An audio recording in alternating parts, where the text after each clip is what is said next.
వివరాలు చూద్దాం. మహిళలపై లైంగిక ఆరోపణల కేసులో అరెస్ట్ అయిన ప్రజ్వల్ రేవణ్ణకు బెంగళూరు ప్రజా ప్రతినిధుల కోర్టు కస్టడీకి అనుమతి ఇచ్చింది.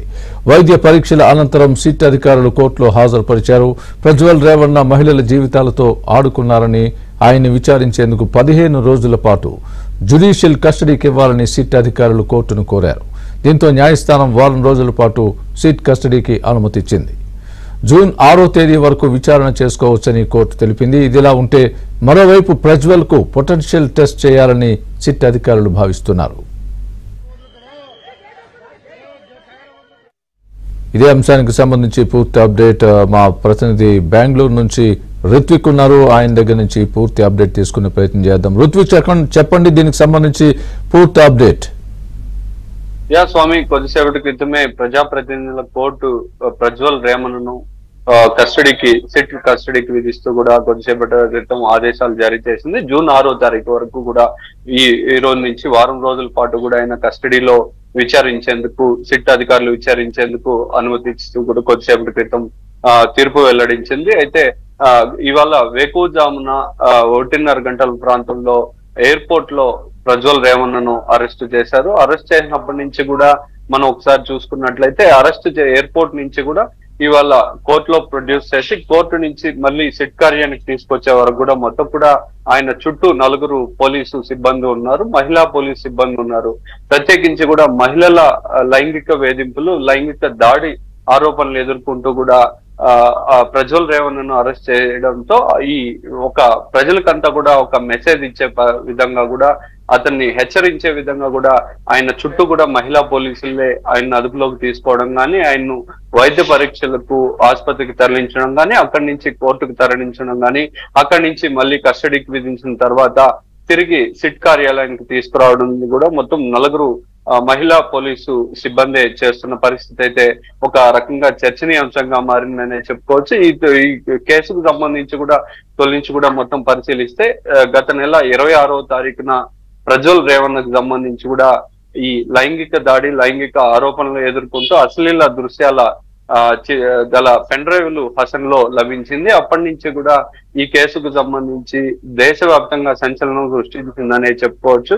మొత్తం దేశవ్యాప్తంగా కూడా ప్రజ్వల్ రేవణ్ వ్యవహారంపై కూడా ప్రజలందరూ తీవ్రంగా మండిపడిన పరిస్థితి ఉంది. అలాగే రాజకీయంగా కూడా గత నెల 26వ తారీఖున కర్ణాటకలో తొలి దశ పోలింగ్ జరిగింది. అయితే 2వ దశ పోలింగ్ మరో 14 నియోజకవర్గాల్లో జరగాల్సి ఉండగా ఆ సమయంలోనే కూడా ఇటు రాజకీయంగా కూడా పెను దుమారం రేపిందనే చెప్పుకోవచ్చు. ఇటు కాంగ్రెస్, జేడీఎస్ ఎంపీగా ఉన్న ప్రజ్వల్ రేవణ్ జేడీఎస్ ఎన్డీఏ కూటమిలో చేరారు. ఈ నేపథ్యంలోనే కూడా ఇటు కాంగ్రెస్ నుంచి కానీ, ఇటు బీజేపీ నుంచి కానీ పెద్ద ఎత్తున దేశవ్యాప్తంగా కూడా విమర్శలు రేగిన పరిస్థితులున్నాయి. ఈ నేపథ్యంలోనే కూడా కర్ణాటక ప్రభుత్వం సిట్ ఏర్పాటు చేసింది. సిట్ ఏర్పాటు చేసి గత 43 రోజులుగా కూడా దర్యాప్తు కొనసాగిస్తున్న పరిస్థితి ఉంది.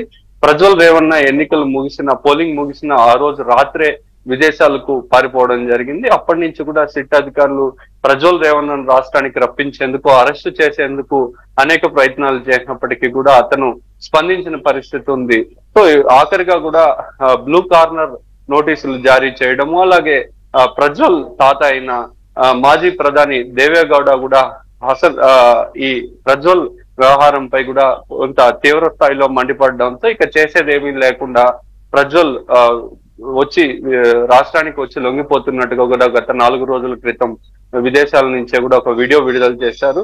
విడుదల చేసినప్పటి నుంచి కూడా సిట్ అధికారులు ఎయిర్పోర్ట్ వద్దనే కాపు కాస్తూ అతన్ని అరెస్ట్ చేసేందుకైతే కూడా 24 గంటలు కూడా అక్కడే ఉన్న ఎయిర్పోర్ట్ లో మకాం వేసిన పరిస్థితి ఉంది. అతను ఎట్టకేలకు అతను చెప్పిన విధంగానే నిన్న సాయంత్రం 4:30 గంటలు భారత కాలమానం ప్రకారం 4:30 గంటలకు జర్మనీ నుంచి కూడా అతను విమానంలో ఇక బెంగళూరుకు బయలుదేరారు. బెంగళూరుకు రాత్రి 12 గంటల సమయంలో చేరుకోవడం, ఆ తర్వాత బ్లూ కార్నర్ నోటీసులు జారీ చేయడంతో ముందుగా కూడా సిట్ అధికారులు ఎయిర్పోర్ట్ కు సంబంధించిన భద్రతా సిబ్బంది పర్మిషన్ తీసుకుని టెర్మినల్లోకి ప్రవేశించారు. టెర్మినల్లోకి వెళ్ళిన తర్వాత ప్రజ్వల్ ఫ్లైట్ దిగి వచ్చిన వెంటనే కూడా అక్కడ ఎయిర్పోర్ట్ భద్రతా సిబ్బందితో సంప్రదింపులు, అక్కడ జరిగే కార్యక్రమాలన్నీ కూడా ప్రాసెస్ అన్ని కూడా నిర్వహించిన తర్వాత మహిళా సిబ్బంది అతన్ని చేసి తీసుకువచ్చారు.